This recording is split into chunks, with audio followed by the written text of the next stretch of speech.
They say money can buy anything except a clean conscience and a life free from secrets.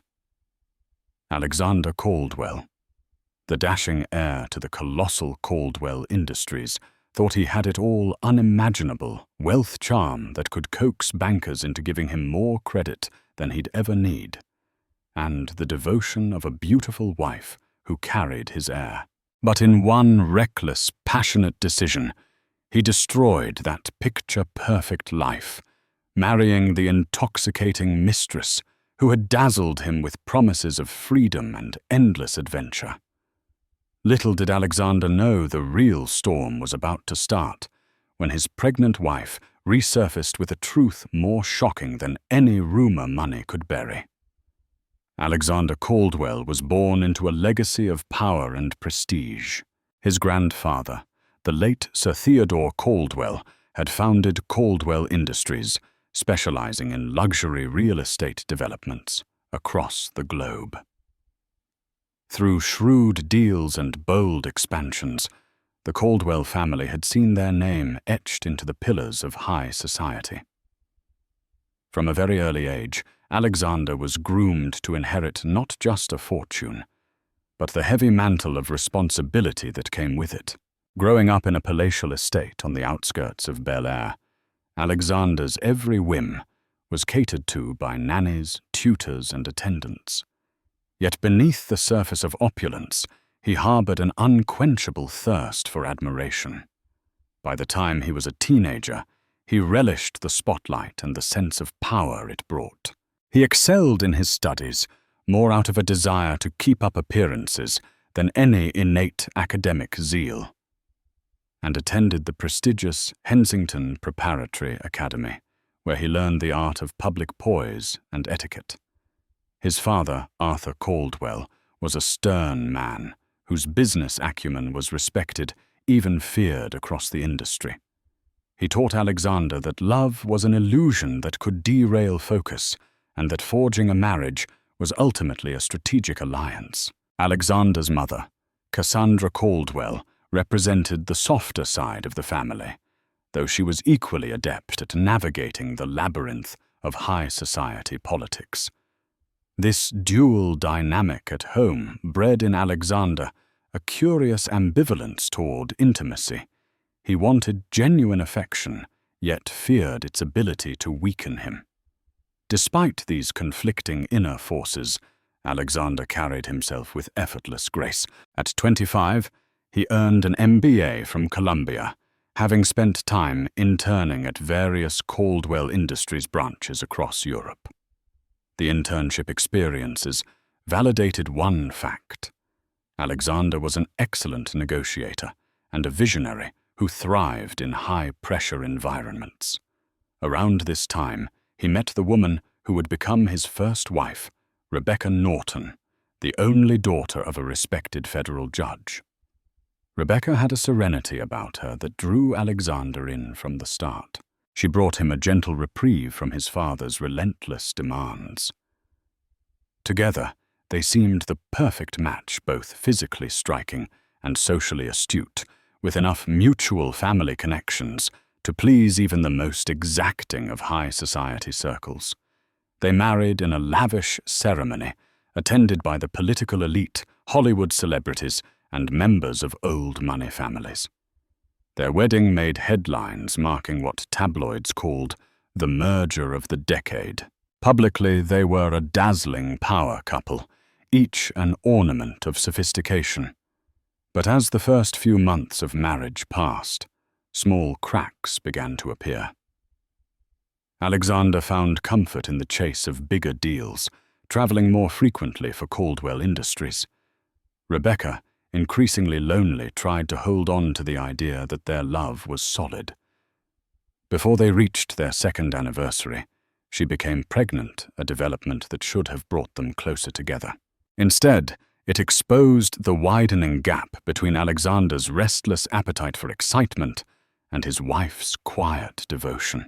Neither could guess how fate would soon intervene, or how one woman, a siren from Alexander's social circles, would change everything. Long before he realized it, Alexander began to drift away from Rebecca. Their dinners grew shorter, their conversations more formal, and their nights lonelier. High society events piled up, and he found himself leaning into the adoration of the public eye. At charity galas and brand launches, Alexander was the star. Photographers and reporters fawned over him, business partners eagerly surrounded him, and hungry social climbers flirted shamelessly, hoping to catch his interest. It was at one of these charity events, an extravagant night raising funds for cutting-edge cancer research, that Alexander first laid eyes on Natalia Coronado. She was stunning, with a cascade of raven hair tumbling down her shoulders and eyes that flickered with mischief. When she was introduced as a new investor from Barcelona, Alexander offered the customary handshake, but electricity shot up his arm the moment their palms met. She wasn't your standard socialite. While many others in the room boasted old money, Natalia exuded a cosmopolitan sophistication. She spoke with an exotic accent and wore a tight black gown with a plunging neckline, just enough to dazzle, but not so much as to scream desperation. They exchanged a few pleasantries, bonded over a discussion about the potential philanthropic impacts of the event, and parted with curious smiles. Within days, Natalia seemed to manifest wherever Alexander went. He would arrive at luncheons or brand endorsement soirees, only to find her sitting at an adjacent table swirling her wine glass, giving him sly glances. During an exclusive art gallery premiere, she cornered him next to a marble statue of the Greek goddess Aphrodite. Under the soft glow of gallery lights, Natalia told him stories of her hometown of old Spanish estates and how she was searching for something more in life, something thrilling. She leaned in close, and he caught the slightest trace of her perfume, a seductive blend of jasmine and spice. The conversation fizzled into a wordless tension. Alexander, normally so confident, felt a ripple of excitement course through him. He struggled to tame the fire Natalia was lighting in him, all while maintaining his mask of composure. Their mutual attraction was obvious, yet the lines of impropriety hovered around them like tripwires, especially since Alexander was still married indeed, a father-to-be. Over time, their encounters became more orchestrated. Natalia would invite him to business dinners at Michelin-starred restaurants. Their exchanges escalated from polite banter about mergers and philanthropic pursuits to something charged with desire. In the back of his mind, Alexander told himself he was merely exploring a new potential investor for Caldwell Industries. But each stolen glance, each lingering hand on the small of Natalia's back, suggested another truth, that he craved what she offered. She was spontaneous, where his wife was predictable, provocative, where his life had grown routine. Neither recognized how quickly these sparks would ignite into a wildfire of scandal. Or perhaps they did, and welcomed it. For Alexander, falling under Natalia's spell was about more than a physical attraction. It was the promise of escaping a life that, for all its wealth and privilege, felt like a golden cage.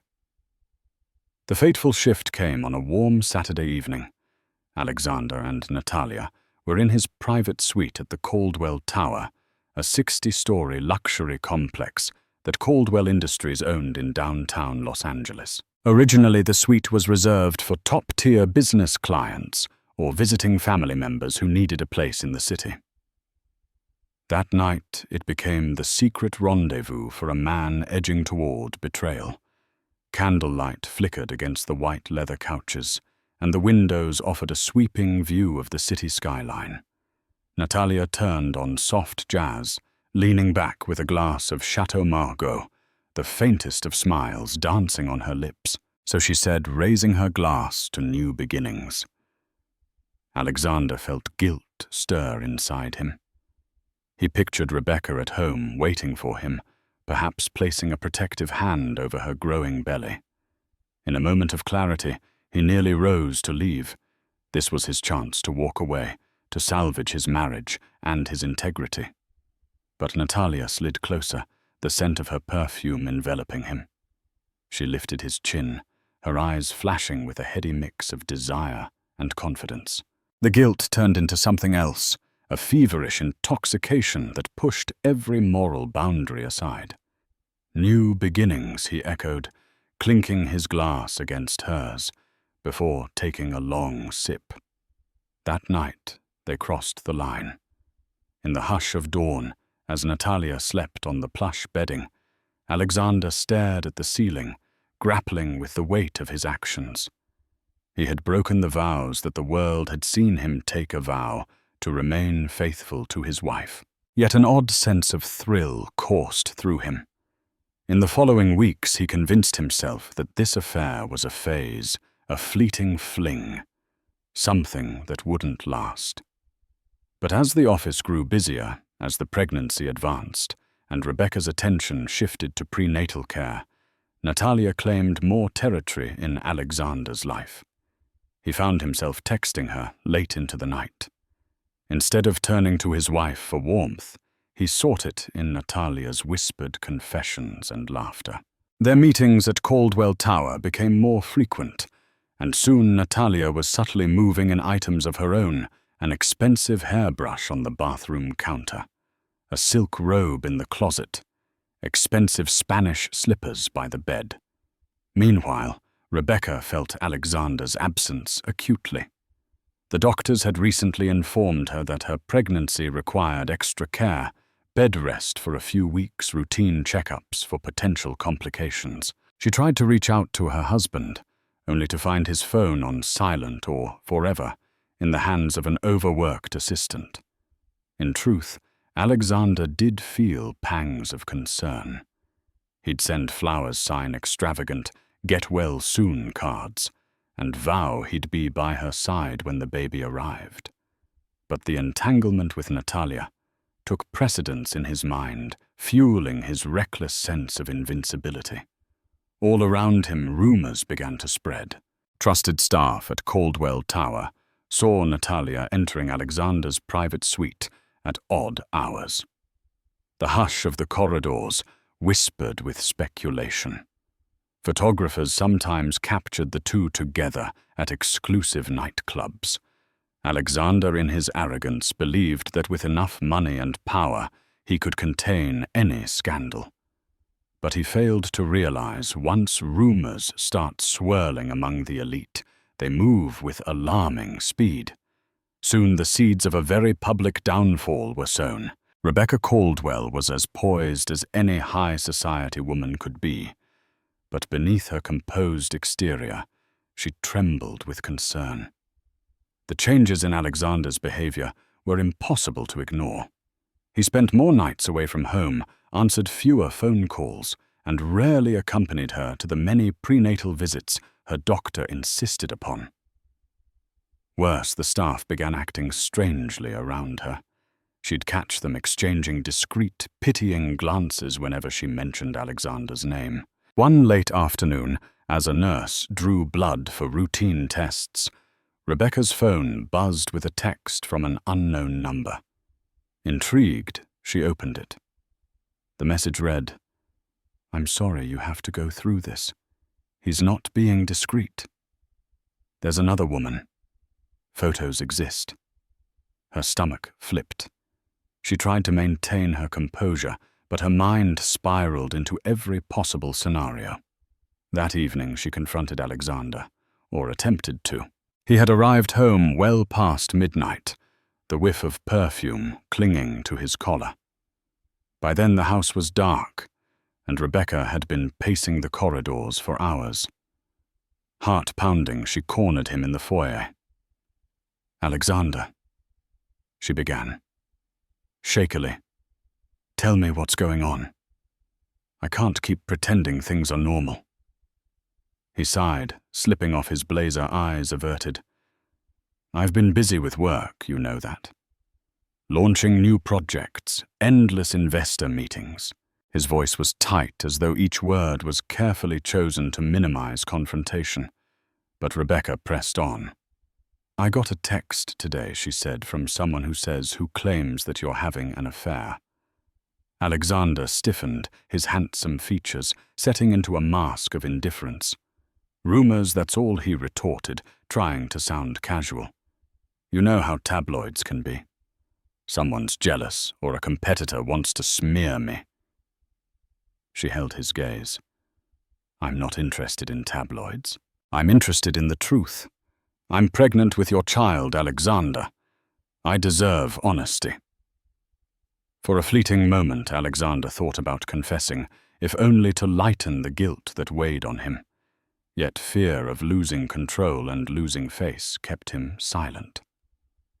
"There's nothing to worry about," he said finally, placing a hand on her shoulder. "Focus on your health. Our child is what matters." That night, Rebecca cried herself to sleep, while he retreated into his study, poring over documents, and only occasionally glancing at his phone when Natalia's messages glowed. Torn between the impending birth of his child and the allure of his mistress, Alexander convinced himself he could juggle both roles, devoted father and lover, to another woman. Yet neither role felt satisfying. Each demanded more than he could give. Over the next weeks, Rebecca's worst fears materialized. She discovered charges for dinners at restaurants she never visited, credit card bills for hotel suites in her own family's name. She called old friends trying to verify the rumors. Finally, in a moment of heartbreak and clarity, she confronted the ugly truth: her husband, the father of her unborn child, was indeed having an affair. But she also realized that no amount of tearful confrontation would stop him. With a heavy heart, Rebecca decided she had to leave at least for a while, and so quietly she slipped away, carrying both her heartbreak and their unborn child toward an uncertain future. Just as Alexander was beginning to believe he could live this double life indefinitely, his father, Arthur Caldwell, made his disapproval known. Tall, with a commanding presence and silver-streaked hair, Arthur had a reputation for controlling every aspect of his public image and that of his family. When he caught wind of the rumors swirling around Alexander, he summoned his son to the Caldwell patriarch's private study, a room reserved for confrontations and sealed business deals. Arriving at his father's estate, Alexander navigated the grand halls with a mixture of apprehension and defiance. He found Arthur seated behind a mahogany desk, poring over spreadsheets of the latest Caldwell Industries venture. Behind him hung a massive portrait of Sir Theodore Caldwell, as though even from beyond the grave, the family's founder was overseeing every conversation. Arthur didn't bother with pleasantries. "Sit." He barely looked up, gesturing to a leather armchair. Alexander took his seat. "Father," he began, attempting a cordial tone. Arthur set aside his documents and fixed Alexander with an unflinching gaze. "Are you truly so reckless that you'd jeopardize this family's reputation just to indulge some idle passion?" Alexander swallowed. He felt cornered, the massive portrait behind his father, making him feel as though two pairs of critical eyes were scrutinizing him. "I have everything under control," he lied. Arthur's jaw tightened. "Have you forgotten you have a wife, and that she carries the next Caldwell heir? This family has built its empire on discipline and unity, not scandal." Alexander bristled. "You talk about discipline, but what about happiness? I'm tired of living by your script. My life isn't just about building your empire. I have needs, too. And Rebecca." Rebecca left, so it's not as though there's harmony to maintain. Arthur leaned forward, his voice low. "She's left. Good God. Do you realize the press fallout, if that becomes public knowledge? I'll tell you this, son. I won't allow you to drag our name through the mud. Rebecca is still your wife. At the very least, you must see her through this pregnancy. If the media gets a whiff that you're gallivanting with some mistress while your pregnant wife is MIA, our stock prices will nosedive. Alexander exhaled. In that moment, all the illusions he'd clung to about having it all started to feel like a house of cards. "Let's not pretend you care about Rebecca," he snapped. "This is about business, like always." His father's glare could have frozen fire. "Listen carefully, I'm giving you one chance to salvage this. Find Rebecca. Make amends. And for God's sake, end your affair with that woman. If you don't, you'll find yourself cut off from the company, the inheritance, all of it. Do you hear me?" The ultimatum hung in the air like a guillotine, and Alexander found himself at a crossroads. Deep down, he knew his father spoke from a place of real concern for the family legacy. But the rebellious streak in him surged. Perhaps he was tired of being tethered to his father's script. Perhaps the thrill of Natalia was too much to relinquish. One thing was clear: whichever path he chose, a storm was coming. One that would threaten not just his fortune, but his entire identity. Meanwhile, Natalia Coronado had orchestrated her place in Alexander's life with calculated precision. Born into modest circumstances in Barcelona, she had learned at a young age that beauty and wits could be powerful currency. She moved to the United States initially for business school, but found American high society far more pliable to her ambitions. When she met Alexander, she recognized a golden ticket. He was a handsome scion, wealthy, bored, and eager to break free from his family's constraints. She saw in him not just a lover, but a stepping stone to greater influence. Over whispered conversations in his private suite, she painted visions of an adventurous life, traveling the world, attending exclusive events, and even mingling with philanthropic giants. She hinted at possibly connecting him to certain philanthropic circles she knew, like the Bill and Melinda Gates Foundation, to expand the Caldwell philanthropic arm. These illusions dazzled Alexander, who was desperate for excitement beyond the carefully curated Caldwell brand. Now that Alexander was at odds with his father, and separated at least physically from Rebecca, Natalia sensed an opportunity to tighten her hold. She subtly encouraged him to stand up to Arthur Caldwell. In bed, she'd stroke his hair and whisper, "Why not create your own empire, my love? You have the knowledge, the capital, and the ambition. You don't need to be under your father's thumb forever." But for all her grand talk of empire-building, Natalia's true motives were more immediate. She wanted to secure her position. She disliked living in a constant state of uncertainty, like a clandestine affair that could end the moment Alexander's conscience flared up. She needed a firm grip on his heart and his bank accounts. Late one evening, she pressed him with a question. "Where do we go from here, Alex? I'm tired of sneaking around. I want something real." Her voice trembled, the tears glistening in her eyes, so convincing it was impossible to tell if they were genuine or part of her flawless performance. Alexander wavered. "My father has threatened to cut me off if I don't fix things with Rebecca," he admitted.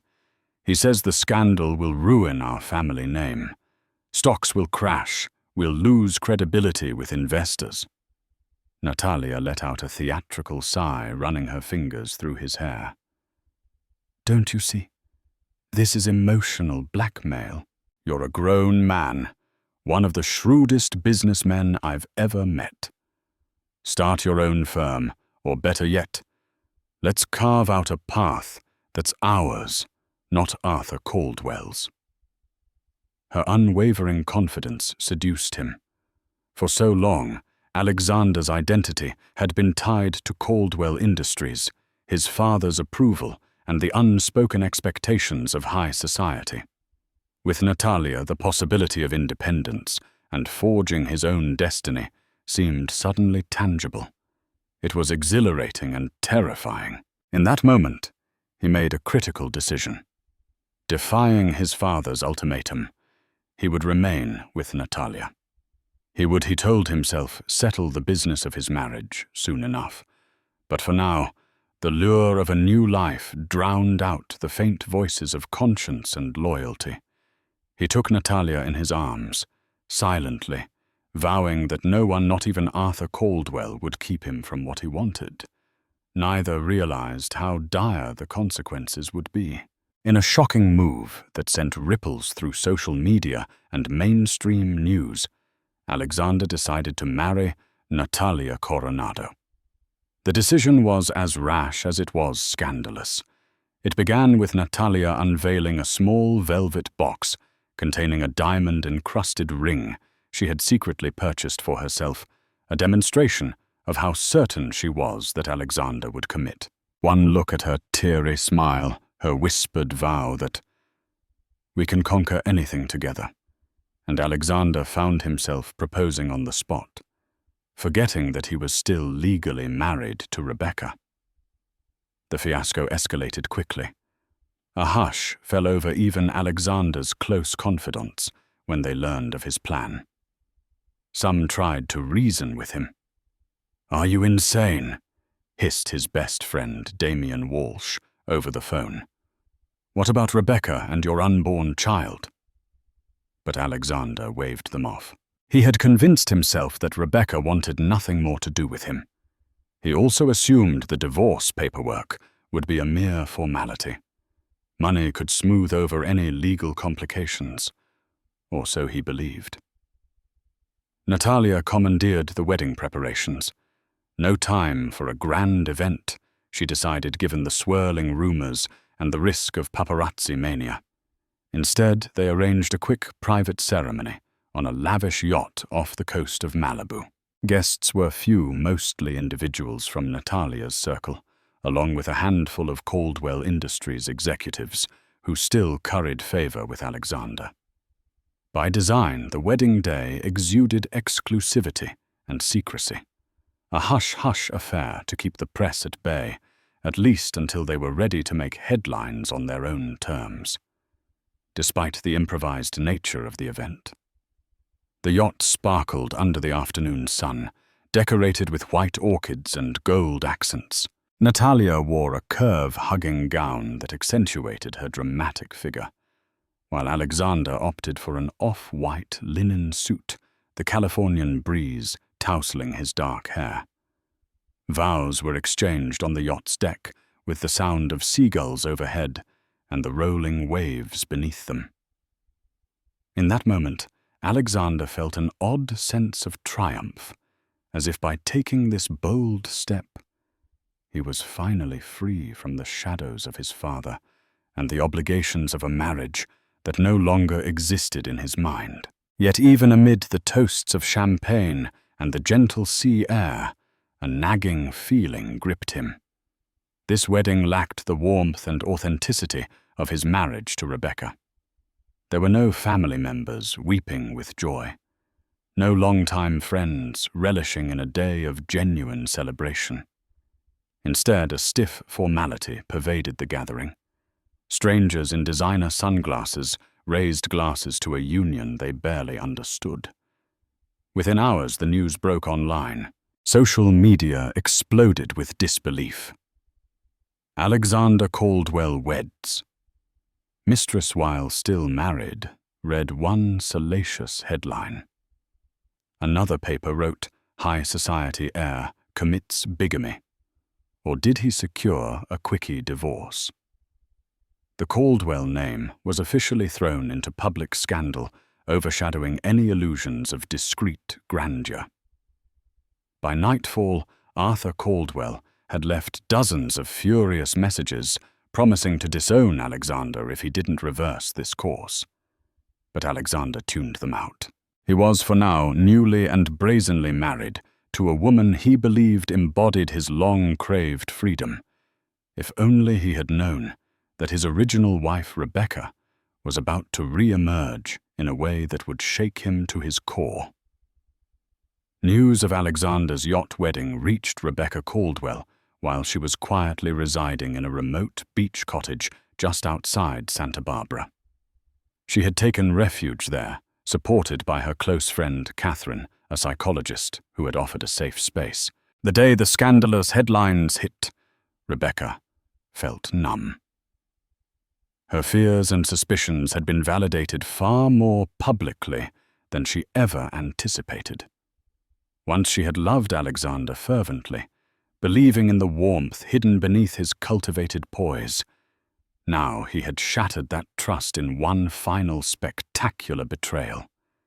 Yet as her child kicked in her womb, Rebecca realized she couldn't simply vanish from this narrative. She had the future of her child to consider, an innocent being who deserved a chance at a stable life.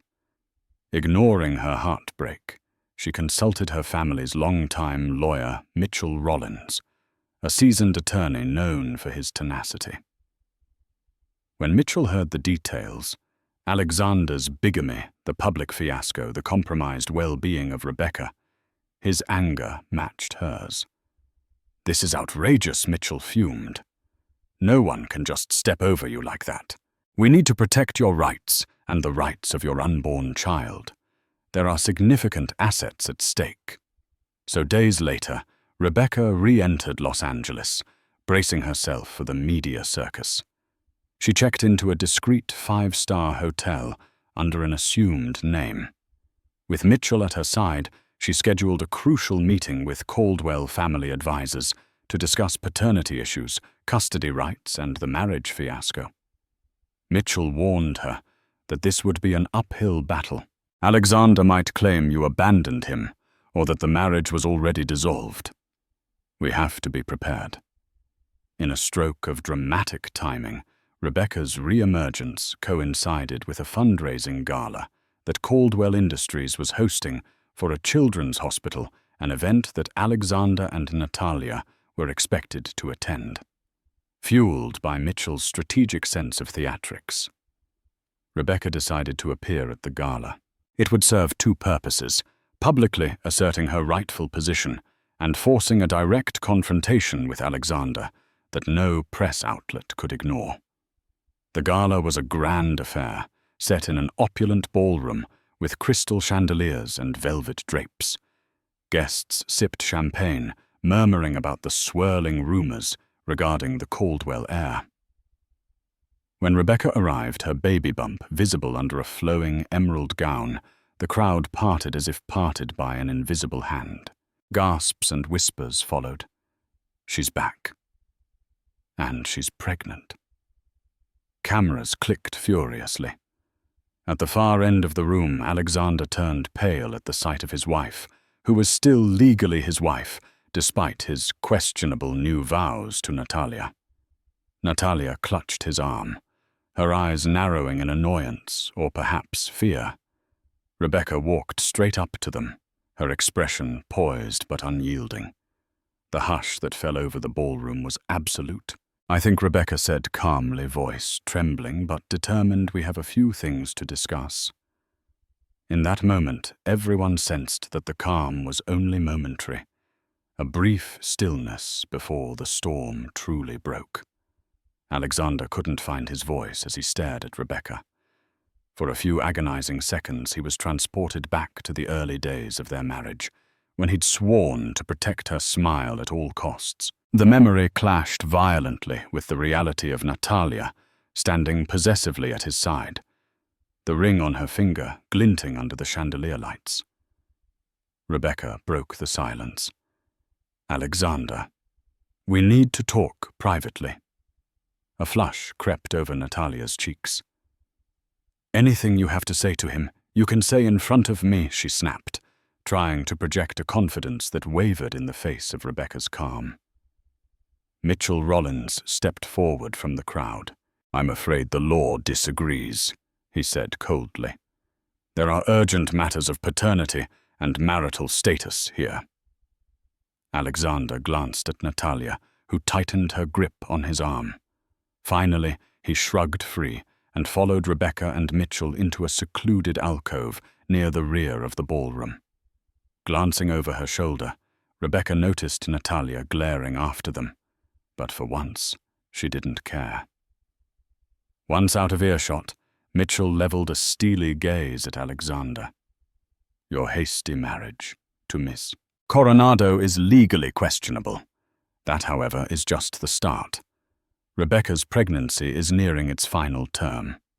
There are significant legal and financial implications for your child, Mr. Caldwell, and you cannot simply ignore them.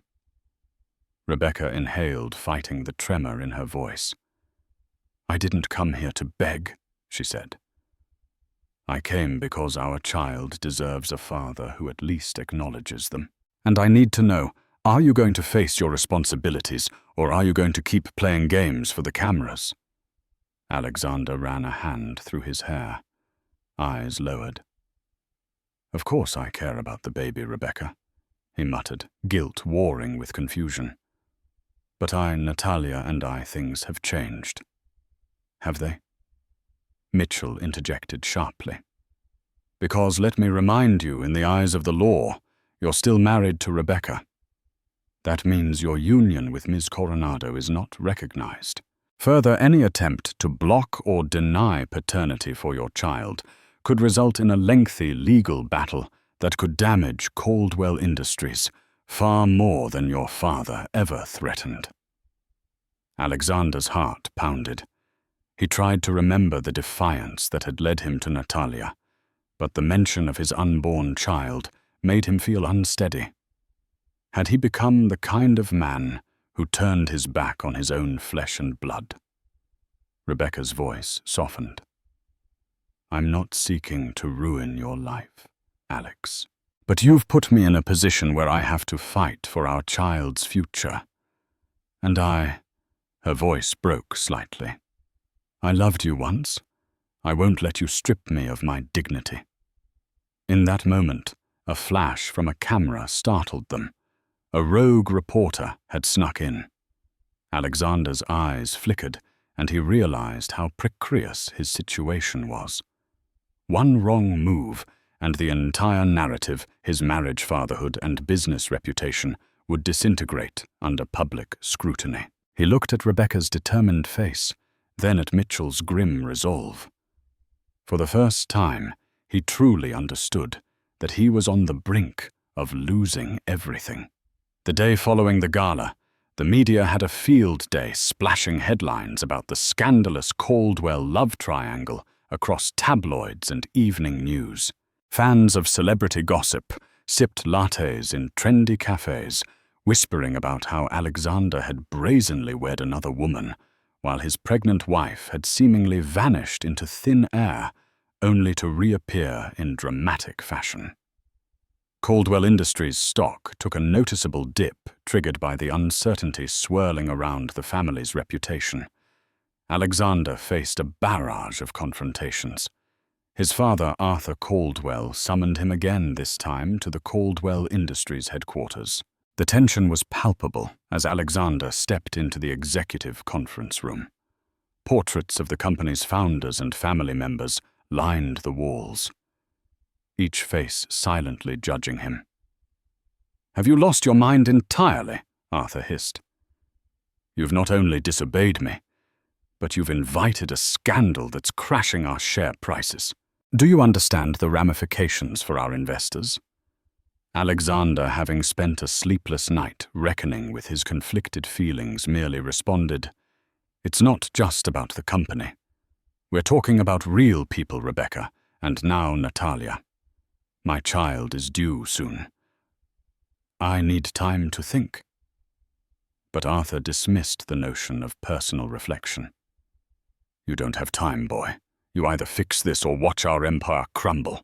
And by fix, I mean finalize your divorce from Rebecca properly. Ensure custody arrangements are hammered out and rectify this marriage debacle. You can't remain in this uncertain state. Meanwhile, Natalia was growing restless. The wedding fiasco, which she had hoped would cement her status, had instead brought unrelenting negative publicity. Paparazzi camped outside her condo. Reporters hounded her for statements about the bigamy allegations. Her phone buzzed incessantly with messages from unknown numbers, some ridiculing her, others threatening. Under the strain, her once unflappable poise cracked. Darling, she pleaded with Alexander over a candlelit dinner she'd forced him to attend at her penthouse.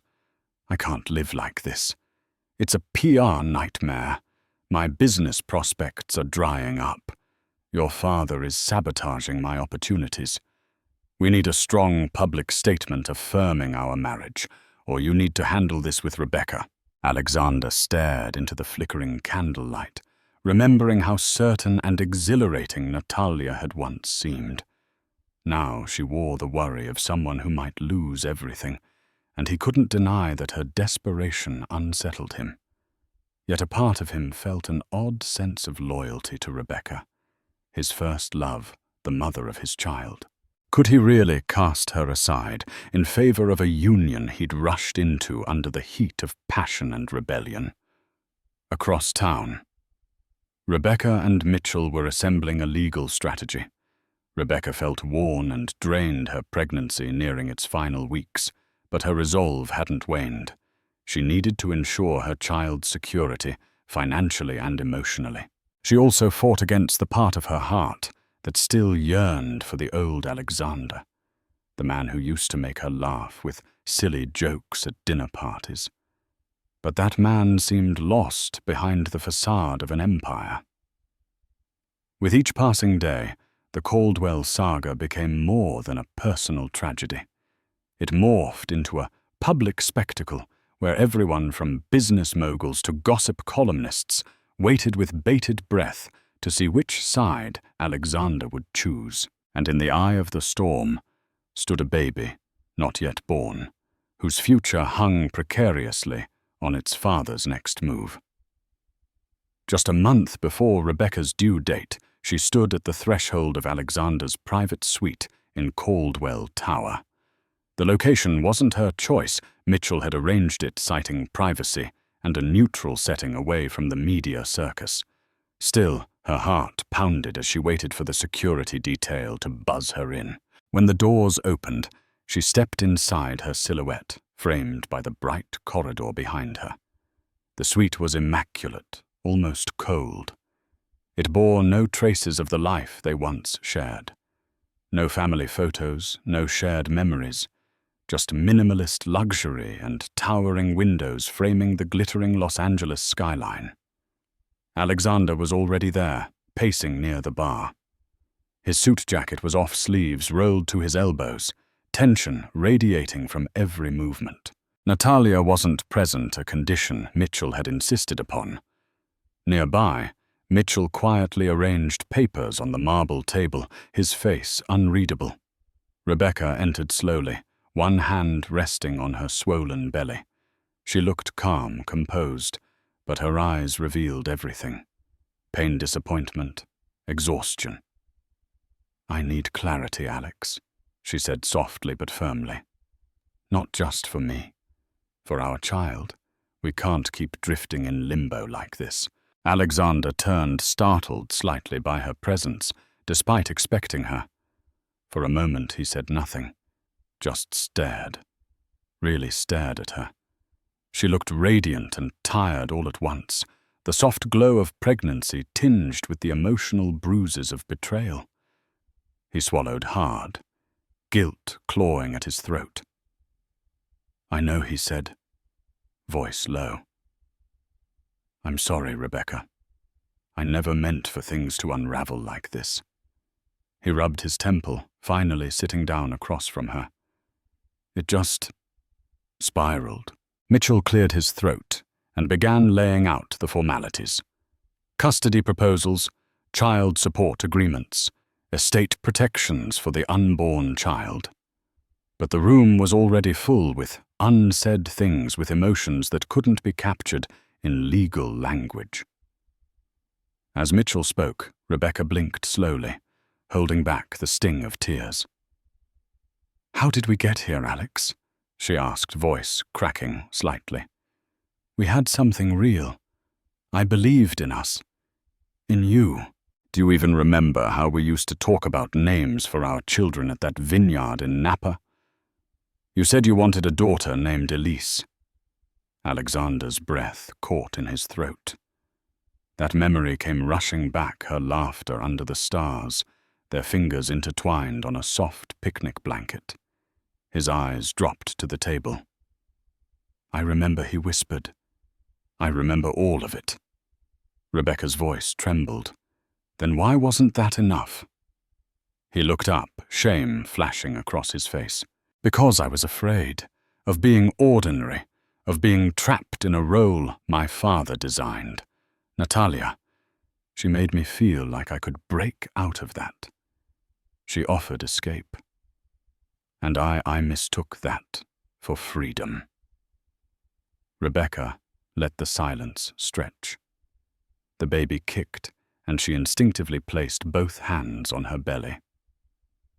You call it freedom, she said slowly. But what you really chased was fantasy. A fantasy that burned down the life we were building. Across the room, Mitchell remained quiet, his eyes flicking between them. After a moment, he slid a key document forward. A formal separation agreement pending the birth. We're proposing amicable terms, he said. You'll maintain financial support, establish paternity legally, and acknowledge that your marriage to Natalia is invalid. Alexander stiffened. You want me to admit that my marriage doesn't exist? It doesn't, Mitchell replied coolly. Rebecca is still your legal wife. If you don't take this step now, you risk a scandal that will not only damage your business credibility, but could jeopardize custody later. Alexander's jaw tensed. He imagined the fallout, his father's fury, Natalia's tears, the press mauling him for betrayal on all sides. Yet none of it felt as pressing as the weight in Rebecca's eyes. A silent question hovered there. Are you going to be the man you promised to be? He leaned forward, hands clasped. I'll sign it, he said quietly. I won't contest child support or custody. I want to be involved in our child's life, if you'll allow it. Rebecca nodded once, her face unreadable. Relief washed over her, but it came tinged with sadness. She had fought hard for this moment, not to win, but to protect what truly mattered. Just then a soft shuffle echoed from behind the half-closed bedroom door. Rebecca and Alexander both turned. The door creaked slightly, and there, standing just in the shadows, was Natalia.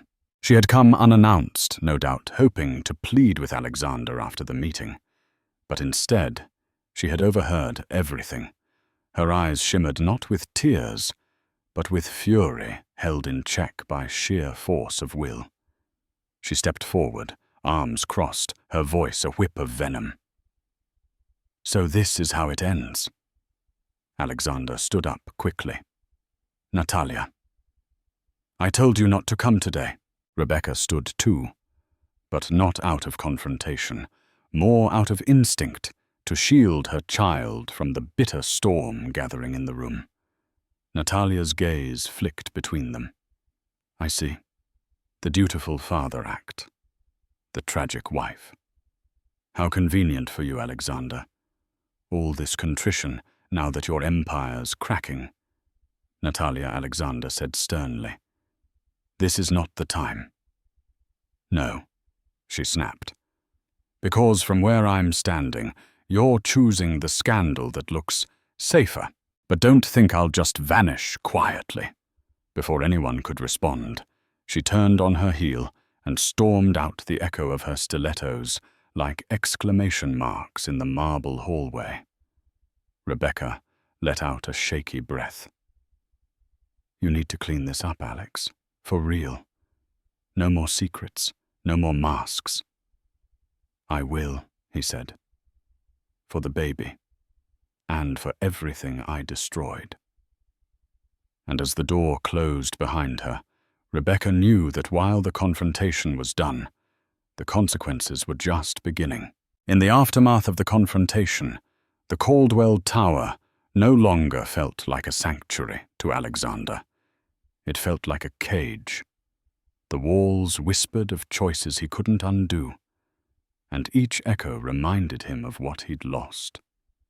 For days after Rebecca's visit, he moved through his routines with a ghost-like detachment, while headlines blared his private shame in public Caldwell heir's secret. Wife and baby bombshell, mistress erupts after scandal breaks wide open. Natalia didn't take it quietly. She burst into the tower lobby 3 days later, flanked by a gossip-hungry paparazzo she'd tipped off herself. Her eyes, once seductive and calculating, were now wild with betrayal. Dressed in an ivory designer coat that failed to mask her trembling hands, she confronted Alexander in front of stunned staff and rolling cameras. "You lied to me," she screamed, voice cracking with a mixture of rage and despair. "You married me while still tied to her, and now you sign everything away to that woman, as if I meant nothing." Alexander tried to lead her away from the cameras, but Natalia slapped his hand away. "Don't you dare play noble now. I sacrificed everything for you. My business contacts, my privacy." "Privacy, my name." She pulled off her ring, the massive diamond, catching a final glint of spotlight before she hurled it across the marble floor. It clinked once before spinning to a stop near a cluster of speechless onlookers. Security had no choice. They escorted her out gently, though her screams echoed long after the doors closed. Reporters swarmed her outside the building, snapping shots as she sobbed theatrically into her hands, shouting, "He ruined me. Ask him who the real liar is." The footage went viral in minutes, but Alexander didn't flinch. He stood in the lobby, shoulders slumped, eyes hollow. Something had changed in him, something irreversibly fractured. The illusions that had once lured him away from Rebecca now lay scattered across social media in trending hashtags and public shame. His impulsive escape had become a self-inflicted prison. Upstairs, Mitchell waited for him in the tower's conference suite. That was a spectacle, the lawyer muttered, switching off his phone as it buzzed non-stop. "You need to lie low. The press is spinning this into a soap opera, but our focus has to be the baby now." And it was. Days later, Alexander received the call he'd been bracing for. Rebecca had gone into labor. When he arrived at the hospital, breathless and uncertain, he found Catherine, Rebecca's psychologist friend, waiting outside the delivery room. She didn't speak right away, merely studying him with cautious eyes. "She's allowed you in," Catherine said after a beat. "But only because she knows this moment isn't about you. It's about your child." Alexander nodded. He shed his suit jacket, straightened his cuffs like a nervous schoolboy, and stepped through the doors. Inside, the scene was raw and real in a way that stripped him of all pretense. Rebecca's cheeks flushed with exhaustion, and determination lay propped up in the hospital bed. A nurse handed her the baby, a tiny wrinkled bundle wrapped in soft blue cotton. Their son. Alexander didn't dare speak at first. He watched transfixed as Rebecca held the infant to her chest, her expression softening as the baby whimpered and blinked against the bright lights. Finally, she looked up. "Would you like to hold him?" He froze. "Can I?" She nodded. "He's yours too." Hands trembling, Alexander stepped forward and accepted the child. The baby's weight was feather-light, but the emotion behind the moment threatened to crush him. Julian. That was the name Rebecca had chosen, let out a small coo, eyes fluttering open. Alexander felt something break open inside him. Not pain, not regret. Love. Raw, unfiltered, unconditional. It was the first time in months he felt something real. Rebecca watched him closely. She didn't say much. There was no need. In that quiet hospital room, layered with antiseptic and soft cries, they both understood that the past had shattered them. But this new life had tethered them together, whether they liked it or not. In the weeks that followed, the world continued to spin with drama, but a quiet transformation began. Natalia retreated from the public eye after her outburst. Her PR team tried to salvage what was left of her image, releasing vague statements about betrayal and moving forward. But her credibility within the elite social circuit had been scorched. She was no longer the mysterious investor from Barcelona. She was now tabloid fodder. Meanwhile, Arthur Caldwell sprang into action. He released a controlled interview through the Wall Street Journal, assuring investors that Caldwell Industries remained a fortress of discipline and long-term vision. He didn't mention Rebecca Alexander or the child by name, but the subtext was clear. The family was cleaning up its mess. Behind the scenes, a legal settlement quietly closed the door on Natalia's claims. She was paid a modest sum to walk away and never publicly contest the validity of her marriage to Alexander. The annulment was filed swiftly and finalized without fanfare. Alexander, for his part, moved into a smaller penthouse, not the opulent suite he once shared with Natalia, nor the childhood estate under his father's shadow. It was a blank slate, a place to begin again. He began attending parenting classes. He read books on newborn development. He met with therapists. He even asked Mitchell to draft a formal co-parenting agreement that gave Rebecca full custody, but with visitation rights built on trust, not entitlement. Each week he visited Julian.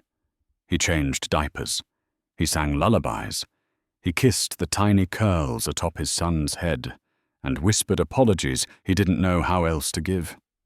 Rebecca remained guarded, but she noticed the changes. Alexander had stopped trying to be the charismatic heir, the rebel son, the misunderstood lover. He was simply a father now, and that for the first time made her feel safe. By the end of that summer, the headlines had moved on. A new celebrity scandal claimed the spotlight, and the Caldwell name quietly receded from public gossip. But something deeper had shifted. Rebecca and Alexander weren't lovers anymore. Perhaps they never would be again. But they had become something more enduring co-parents, anchored by a little boy who represented both the damage they had done and the hope they had somehow salvaged. And Julian, blissfully unaware of the chaos that preceded his birth, began to smile. In the end, Alexander's quest for love and excitement nearly cost him everything he held dear. His family, his reputation, and even his place in the empire he was destined to inherit. By confronting his mistakes, he found a path toward redemption, embracing a humbler sense of fatherhood instead of the shallow thrills that once lured him astray.